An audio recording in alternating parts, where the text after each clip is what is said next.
mais uma vez para todo o estado de Santa Catarina. Hoje vamos conhecer o trabalho na Câmara Federal, conhecer um dos representantes mais atuantes em Brasília, o deputado federal eleito por Santa Catarina, Jorginho Melo.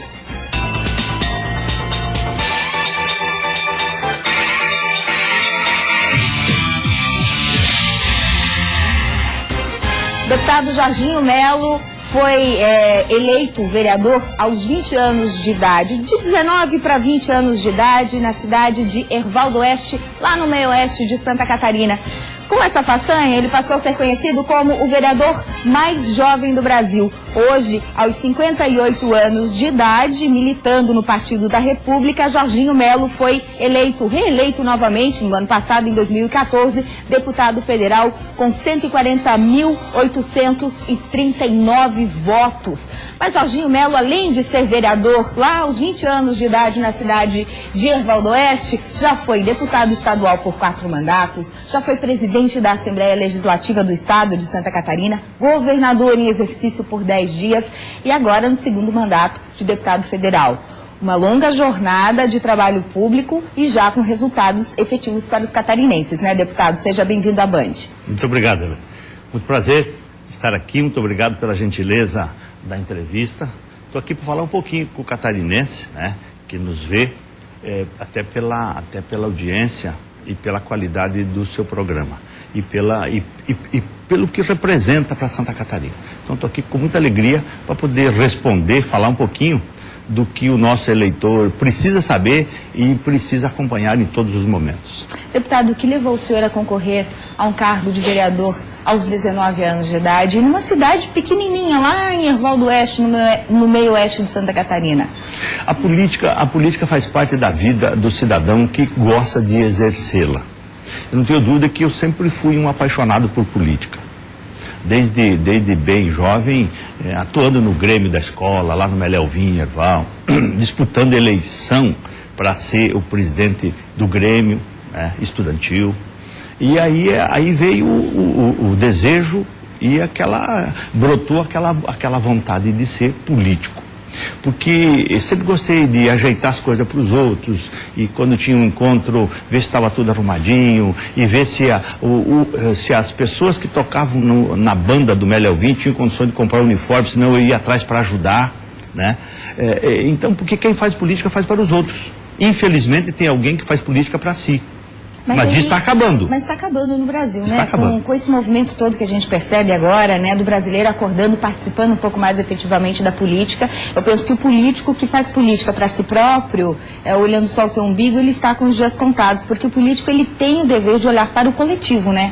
O seu trabalho é para a coletividade. Não tem dúvida. Quem faz política faz para os outros. Você tem sacrifícios pessoais, você tem angústias e uma série de coisas, mas você tem que fazer com verdade, com sinceridade, com entusiasmo. Ninguém dá o que não tem. Você tem que, as pessoas pedem nada. O que as pessoas esperam do político? Só decência. Fazer coisa normal, coisa bem feita, estar sintonizado com a sociedade. Você não pode se eleger e se enclausurar. Você tem que sentir o que o eleitor precisa. É por isso que você precisa viajar. Eu viajo todo final de semana, eu vou para o interior.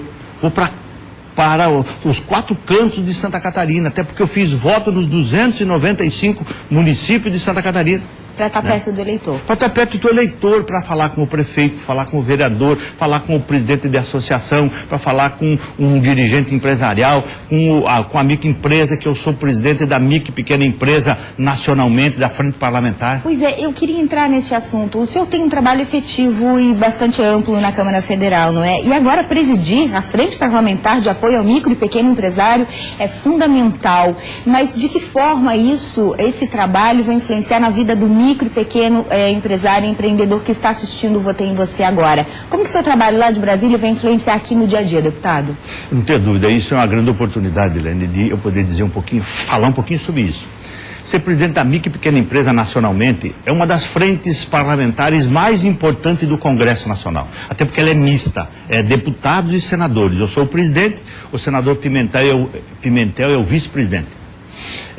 Falei agora, semana passada, com o ministro Afif Domingos, que é o ministro da micro e pequena empresa. Vamos ter um encontro dia 19 no Congresso Nacional, onde nós vamos discutir o projeto 448, o empresário que está me ouvindo, o pequeno e microempresário, que dá 52% de emprego no Brasil. Aqui em Santa Catarina, 97% das empresas são micro e pequenas empresas. 97%. O micro e pequeno empresário que aguenta o tranco na economia, quando está ruim, quando está mais ou menos. Quem mantém o emprego, quem mantém a máquina funcionando é o micro e pequeno empresário. Então nós estamos agora, vamos se encontrar dia 19, em Brasília, com o SEBRAE, com o Ministério, que é o ministro Afif, que está fazendo um trabalho dedicado e verdadeiro ao micro e pequeno empresário. Eu tenho que ser justo com ele. Os deputados e senadores, nós vamos se encontrar, porque tem o projeto 448 lá no Congresso, que dá ao pequeno e microempresário ganhos reais. Vamos mexer na tabela, vamos mexer no enquadramento, vamos mexer na universalização. Universalizamos para aumentar de 3.600 para 7.200.000, mas ainda o pequeno empresário não sentiu, porque as tabelas não mudaram. E tem um compromisso do governo que neste projeto 448 nós mexer efetivamente. Então, é uma luta de muitos anos que a gente vem tocando. Outros deputados já foram e senadores, presidente dessa frente, e os ganhos, as conquistas para o micro e pequeno empresário, a gente está conseguindo ver agora. Porque o que importa é ele pagar menos. Quando mais pagam menos, se arrecada mais. E muitas vezes os governos são insensíveis a isso. Só tem aquela gana arrecadatória, aquela gana de quanto mais eu cobro tributo, e isso impede com que o pequeno e microempresário, que garante o emprego no Brasil, não cresça. Então, a partir do dia 19, a partir dessa reunião, o empresário, o micro e pequeno empresário de Santa Catarina, tendo um catarinense como presidente da frente, tem chances aí de ver as suas reivindicações sendo atendidas, deputado? Com certeza absoluta. Nós estamos lutando há muito tempo e as conquistas estão vindo a conta-gota. Mas é uma luta diária que a gente está vendo. Por que demora tanto, deputado? É porque a máquina, porque a burocracia toma conta. O Ministério da Fazenda é insensível. Não falou em reduzir 1,, de um tributo, eles são totalmente contra. A luta é diária, a peleia, o desencontro muitas vezes com conversas duras. Porque eles não querem saber, eles querem saber de arrecadar. O Ministério da Fazenda quer saber de arrecadar. O ministro da micro e pequena empresa quer saber de facilitar a vida do micro e pequeno empresário. Nós, parlamentares dessa frente, nós queremos saber em facilitar a vida desses que produzem para o Brasil e que aguentam a barra em todas as situações. Porque o dólar subiu, porque o dólar baixou, é porque o mercado externo, é porque a importação, e porque não sei o quê. O micro e pequeno empresário está todo dia tentando pagar conta, tentando sobreviver, pagando o contador, muitas vezes com dificuldade. E gerando emprego, que é o que importa, e gerando emprego, deputado? Aguentando o rojão. Exatamente. É um assunto polêmico, importantíssimo, que a partir do dia 19 nós vamos poder acompanhar. Lembrando que a TV Câmara transmite as sessões, não transmite as reuniões de frentes parlamentares, também mas transmite ao vivo, deputado. Também. Então o pessoal também pode acompanhar ao vivo aí pela televisão. Nós vamos para um intervalo comercial.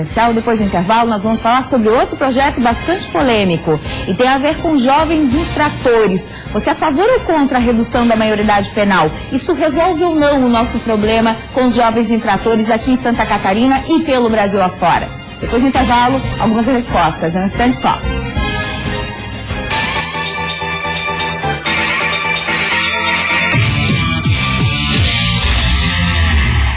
Eu tenho você de volta hoje com o deputado federal Jorginho Melo, deputado federal representante de Santa Catarina, lá em Brasília, com muitos projetos de lei em andamento, mas leis já efetivas influenciando a sua vida. Quer ver só? Essa aqui é uma das leis que foram propostas pelo deputado Jorginho Melo, na Lei 14.876, lá de 2009. A Bolsa Jorginho foi apelidada assim, a lei carinhosamente, destina recursos do Fundo de Desenvolvimento Social do Estado de Santa Catarina, o Fundo Social, para serem utilizados em bolsas de estudo integrais nas universidades do sistema CAF e AMPESC. Essa lei foi proposta pelo deputado federal, hoje deputado federal Jorginho Melo, mas em 2009 o senhor era deputado estadual e é uma lei em vigor aqui em Santa Catarina que está beneficiando aí em torno de quantos mil alunos, em torno de quantos mil estudantes, deputado?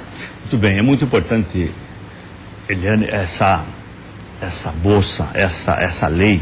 Essa lei eu fiz quando eu fui deputado estadual, era presidente da Assembleia e fui governador. Nesse período, eu consegui fazer com que essa lei fosse aprovada na Assembleia e eu mesmo sancionei no dia do professor, dia 15 de outubro. É uma lei que hoje tem mais ou menos 6 mil alunos que estão estudando. Aqueles alunos que não teriam condições nenhuma de fazer um curso superior. A CAF tem sido uma grande parceira, porque o governo está com as parcelas atrasadas, o governo está fazendo uma repactuação dos pagamentos junto ao sistema CAF e o sistema AMPESC. Né? Então é por isso que eu sempre falo para o professor Simadon, que é o presidente da CAF, que ele é o grande padrinho disso tudo, porque eles têm aguentado, têm mantido as matrículas mesmo em atraso. Tenho falado com o governador Raimundo Colombo e pela sensibilidade dele me disse que vai determinar o secretário da Fazenda que faça atualização dos pagamentos da Bolsa do Fundo Social, que é um percentual muito pequeno, é 0,3% do montante do Fundo Social. O bom se fosse 3%, para dar mais dinheiro para pobre estudar. E quem tem direito a essa bolsa, deputado? É alunos que a família ganha até 3 salários mínimos. Faz um cadastro na universidade, no sistema de assistência ao estudante. Tem uma comissão seríssima que faz o julgamento, composta por 2 alunos, 2 professores, membros do Ministério Público, para que seja transparente, para se dar bolsa, para se dar ajuda para aquele que efetivamente não tinha condições de frequentar. Porque hoje fazer uma universidade, o pai e a mãe que estão me ouvindo sabem da dificuldade que é.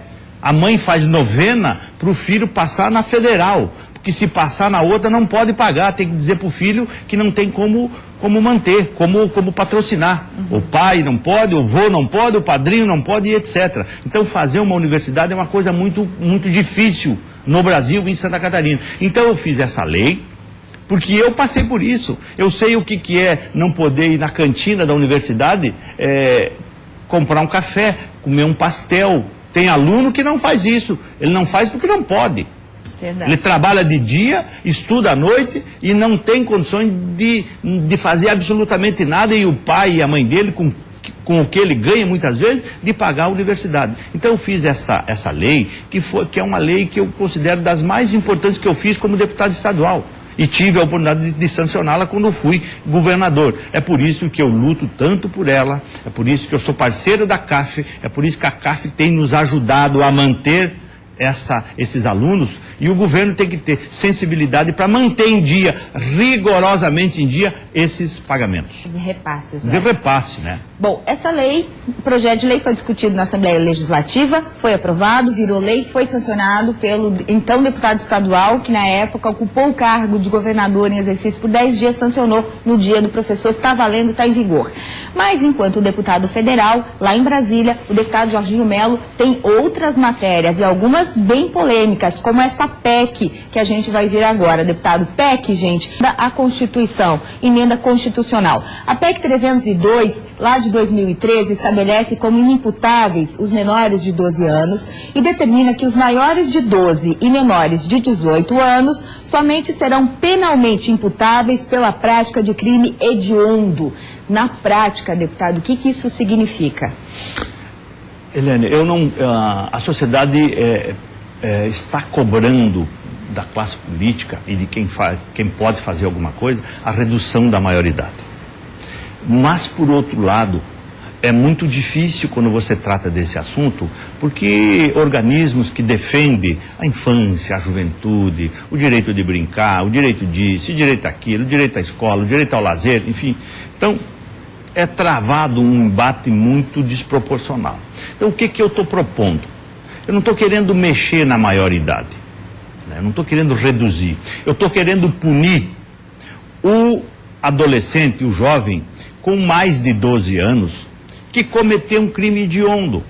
Por exemplo, aquele menino que hasteou fogo numa dentista em São Paulo, porque ela só tinha R$30 quando ele quando ele assaltou.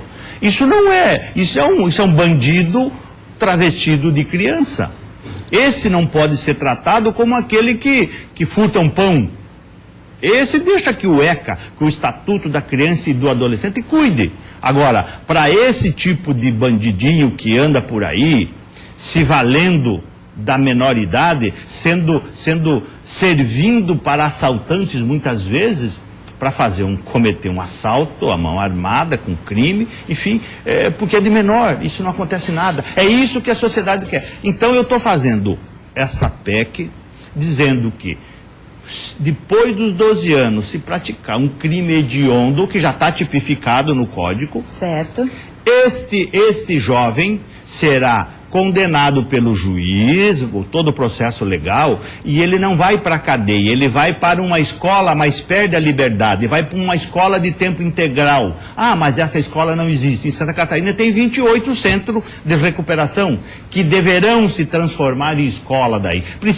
Primeiro eu preciso mexer o princípio, para depois... as consequências. Como vai fazer a logística, a estrutura, que cabe a cada estado fazer? Até porque quando se fala em redução da maioridade penal também, há de se deixar bem claro que hoje essa PEC ela muda o entendimento, porque o jovem infrator, ele comete ato infracional e não crime, aí mudando essa PEC, mexe na Constituição, gente, PEC mexe na Constituição, então vale para o Brasil inteiro, não é uma legislação só para o estado de Santa Catarina. Essa PEC sendo aprovada, vai mexer na legislação em todo o Brasil, vai obrigar governadores e prefeitos a manterem aí as estruturas, então, para receber esses adolescentes ou esses infratores que a partir da aprovação dessa PEC terão que ficar então, entre aspas, presos, né? Não presos em celas, mas em regime fechado, deputado. O senhor acha que passa? O que precisa para passar essa PEC? A luta é muito grande, nós começamos, é uma PEC que vai dar, vamos punir então, de 12 a 18.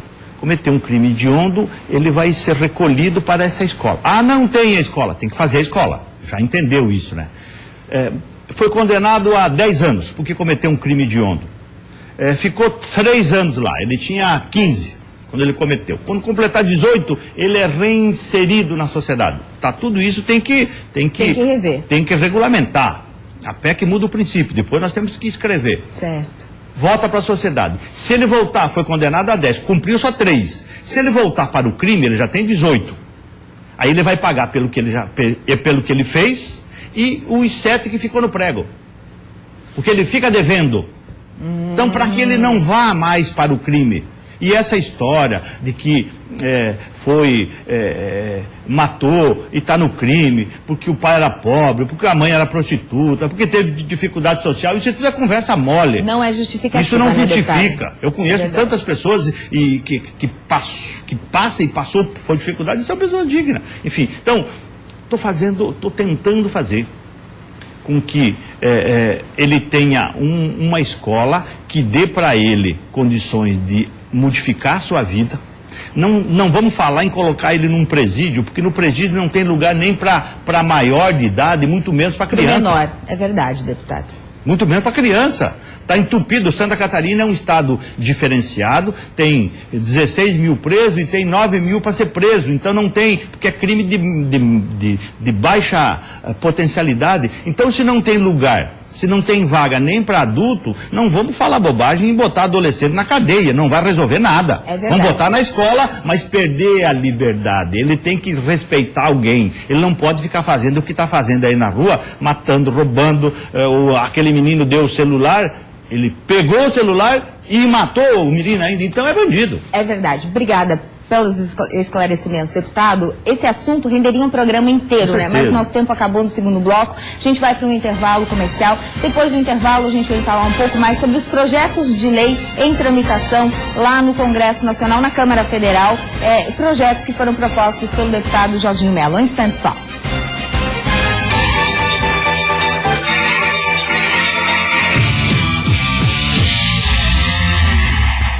Eu tenho você de volta. Hoje nós estamos conhecendo um pouco mais sobre o trabalho do deputado federal Jorginho Melo, deputado federal pelo estado de Santa Catarina. Agora a gente vai conhecer 2 projetos de lei, são projetos propostos lá na Câmara Federal. O primeiro projeto que vamos conhecer é o 3784, que suspende por 5 anos as atividades de torcida organizada que praticar tumulto ou violência nas imediações ou no trajeto de ida e volta para o evento esportivo. E é muito, mas muito pertinente esse projeto de lei, né, deputado? Principalmente porque as torcidas Brasil afora, e aqui em Santa Catarina não é diferente, as torcidas têm sangue quente ali nas veias, né? Até o Leão Baio ganhou, né? Oh, meu Leão Baio, né? O meu Inter de Lages aí, tá fazendo bonito. Tá fazendo bonito, né? Parabéns aos lajanos, né? Eu dizia isso para a deputada Carmen essa semana, né? O Leão Baio, o Leão Baio tá firme. É um projeto que o futebol é uma paixão de todos nós, né? Verdade. E você vê de vez em quando não, de vez em sempre, essas brigas intermináveis, violentas, com barra de ferro. Aquilo parece mais uma quadrilha, uma reviravolta, algo que nos preocupa muito. Então eu fiz um projeto de lei que está tramitando, já passou por diversas comissões, punindo as torcidas organizadas. E por consequência o clube também, porque tem clube que patrocina. Por trás da cortina patrocina esses baderneiros, esses bandidos que vão para o estádio para matar, para dar soco, para bater com uma barra de ferro na cabeça dos outros. Isso muda a partir do projeto de lei sendo aprovado. Sendo aprovado, vai ser tipificado. E a torcida, porque todos os estádios têm meio de filmar, toda a imprensa, vocês filmam, né? Condenado, visto quem foi, aquela torcida fica impedida há 5 anos de frequentar estádios, jogos oficiais, enfim, para punir efetivamente, porque hoje não acontece nada. Faz uma baderna, faz um banditismo num domingo, no outro está no estádio de novo. Isso, e a sociedade, então, o pai de família com o seu filho, alguém que não vai mais para lá, e quem perde é o futebol, é a arte do futebol, é a paixão, é a torcida, é aquele abraço, é comer pipoca e etc. Mas aí a lei vem regulamentar isso. Não vai mais porque tem medo. Muito bom, tomara que passe. Vamos rapidamente para mais um projeto de lei e uma pergunta da nossa jornalista lá de Chapecó. O segundo projeto de lei, um dos mais importantes, tramitando lá na Câmara Federal. O 7779 do ano passado cria o piso salarial nacional para os conselheiros tutelares com valor de 3 salários mínimos no valor de hoje, equivalente aí a pouco mais de R$ 2.300. É uma forma de valorizar o conselho tutelar, o conselheiro tutelar, né, deputado Jorginho? O conselho tutelar entra onde nem polícia entra. Então é por isso que o ano passado eu destinei 100 automóveis 0 km das minhas emendas, do dinheiro que é do povo, que é deles, que é teu, que é nosso, para comprar esses veículos novos, para que eles tenham condições de fazer o seu trabalho. Ganham menos, em alguns estados, nem o salário mínimo. Então agora eu estou fazendo um piso nacional de no mínimo 2 salários mínimos para que eles consigam prestar um serviço relevante. Vai dar encrenca, vai ter prefeito que não vai querer pagar e por aí afora, mas é uma forma de valorizar o conselheiro tutelar que faz um serviço social. Todos os municípios crescem, mas também crescem as dificuldades sociais juntos. Até porque hoje, para ser conselheiro tutelar, tem uma série de critérios aí, não é qualquer pessoa que aceita, né, esse desafio. É eleito pela comunidade, pelo município. E é um desafio diário, né? Até por causa que a gente já falou aí da questão do jovem infrator hoje, é um assunto que merece também um pouco mais de tempo num próximo programa, mas é um projeto de lei que nós vamos acompanhar os desdobramentos aí na Câmara Federal, projeto de lei proposto pelo deputado Jorginho Melo. Nós temos 2 minutos para encerrar o programa, deputado. O programa tem interação e hoje a interação vem com a nossa jornalista da Band, lá em Chapecó, a Elisandra Visotto. Ela mandou para a gente uma pergunta muito interessante, que é em relação à ferrovia, aqui eu escrevi errado, peço perdão aí, mas é a ferrovia do frango e quais os benefícios efetivos para a população, principalmente na região oeste, meio oeste, e quando que ela começa a funcionar, né? Quanto tempo ainda que os catarinenses vão ter que esperar, deputado, pela ferrovia do frango? Isso é uma luta de muitos anos. Foi assinado a autorização para fazer o projeto ambiental e a viabilidade econômica. Eu estive junto com o ministro em Chapecó e todos os deputados de Santa Catarina, a nossa bancada de Santa Catarina, o ministro César Borges, esteve em Chapecó, deu ordem de serviço, está sendo feito, tem 2 anos para fazer o projeto, 2 anos. A Valec está acompanhando, que é a empresa que vai executar a obra. E depois será licitada a obra. É uma obra, só o projeto custa 50 milhões. Uma obra que vai ser a redenção do Oeste, sai de Dionísio Cerqueira ao Porto de Itajaí. É uma obra que todos nós precisamos lutar por ela. É importante para o crescimento de Santa Catarina. As estradas entupidas de caminhão, dificuldade de conserto, e a estrada de ferro vai dar condições não só de escoar, mas para levar grandes empresas para o crescimento e o desenvolvimento do oeste e do extremo oeste de Santa Catarina. É dinheiro federal, estadual, misto, como é que é? É dinheiro federal, é uma ferrovia federal. Não tem que ter contrapartida nenhuma do governo do estado. O governo tem que ser parceiro em alguns momentos, o município, enfim, mas é uma ferrovia federal. E o senhor, enquanto nosso representante federal em Brasília, vai lutar para que essa ferrovia saia logo do papel? Isso é um desejo não só meu, mas de toda a bancada de Santa Catarina, do governo de Santa Catarina e da sociedade, porque vai dar condições de emprego, empresas subindo a serra, porque se não tiver condições de vender, de escoar, para o porto, ninguém vai subir a serra. É verdade. Deputado, obrigada pela sua presença aqui no Votei em Você. O tempo acaba sendo curto, não é? Porque parlamentares atuantes como o deputado Jorginho Melo, a gente teria muito mais assuntos aí. Eu gostaria de ter me aprofundado ainda mais na questão dos jovens infratores, mas já fica aí um convite, deputado, para o senhor voltar mais vezes e a gente discutir mais profundamente, especificamente a questão do jovem infrator. Muito obrigada pela presença. Muito obrigado pela gentileza da participação. Obrigada para você que curtiu, Votei em Você em todo o estado de Santa Catarina. Sábado que vem tem mais política aqui na Band. Um bom final de semana para você, aproveite bem o seu sábado e até semana que vem.